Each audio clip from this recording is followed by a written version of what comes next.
สบายดีจ้ะมื้อนี้ก็มาพบกันอีกแล้วกับ2สาวนาพาซิมเนาะมื้อนี้สาวนาสิพามากิน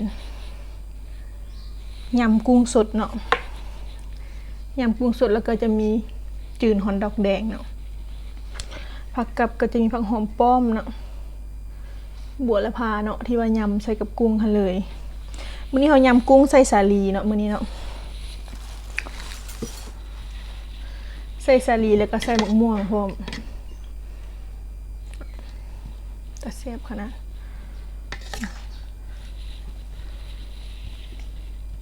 กุ้งสด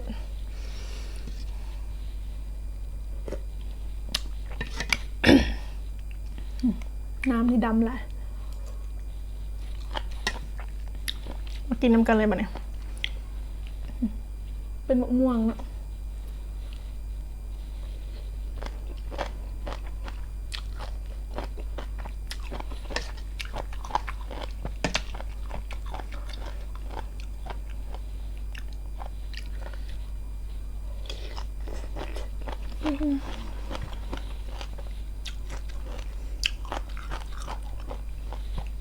ครับ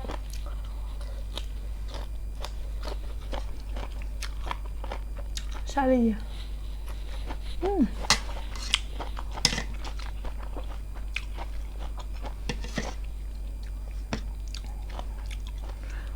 กินคู่กับฮอนดอกแดงแซ่บ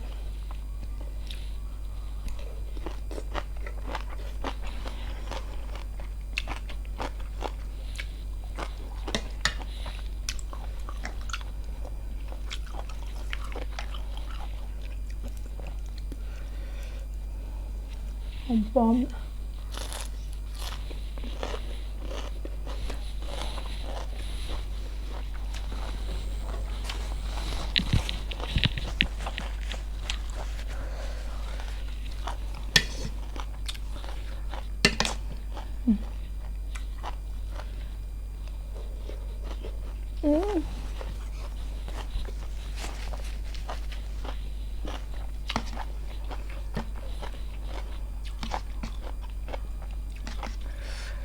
ใส่มีมักทั่วเนี่ยเนาะ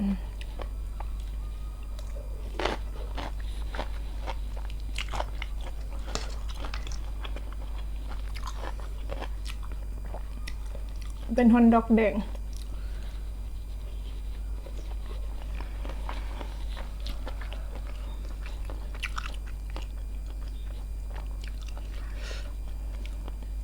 เป็นกุ้งสด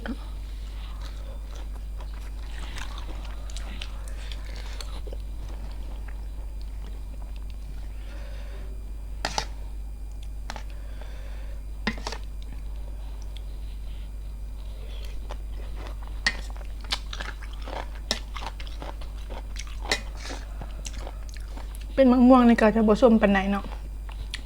พอดีกิน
มีกุ้ง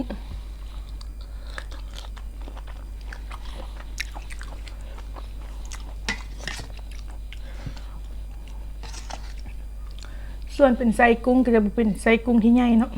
จะอยู่ในระดับปานกลางบ่ถึงคันน้อยแล้วก็บ่ถึงคันใหญ่หลายตัวพอดีกิน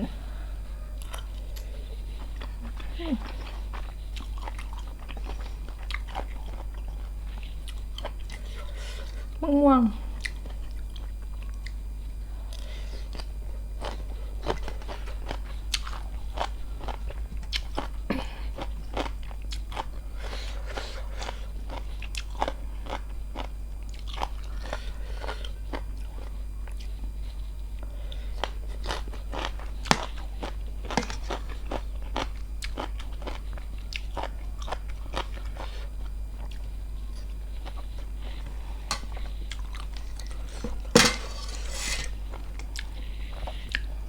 วรภา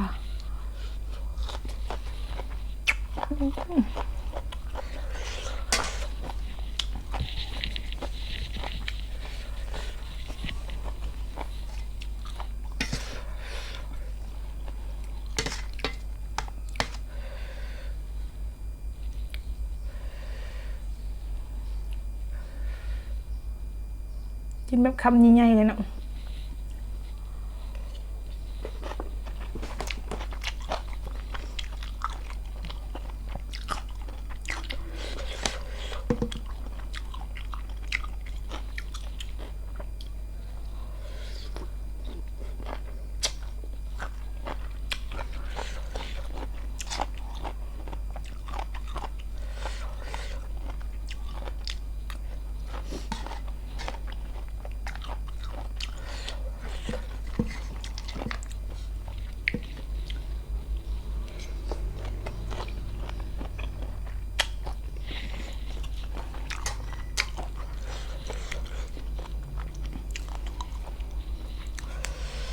เจอ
หัวผักบัว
หมดเกลี้ยงอีกแล้วมื้อนี้แซ่บหนัวคือเก่ามื้อนี้ชาวนายำเองเนาะยำใส่บักม่วงเนาะบักม่วงนี่ก็จะบ่ส้มปานใดมันก็จะพอดีกินแน่นะชาวนาก็บ่ได้ลงคลิปหลายมื้อแล้วเนาะแต่ว่าคิดฮอดคิดถึงแล้วก็จะมาลงเนาะเพราะว่าช่วงนี้ครับบ่ค่อยมีเวลาว่างเนาะไปเวียกตลอดถ้าผู้ใดมาคลิปนี้เนาะก็อย่าลืมกดไลค์กดแชร์กด Subscribe กดกระดิ่งแจ้งเตือนเพื่อจะบ่พลาดคลิปใหม่ๆของสาวนาเนาะมื้อนี้สาวนาก็ขอตัวลาไปก่อนสบายดี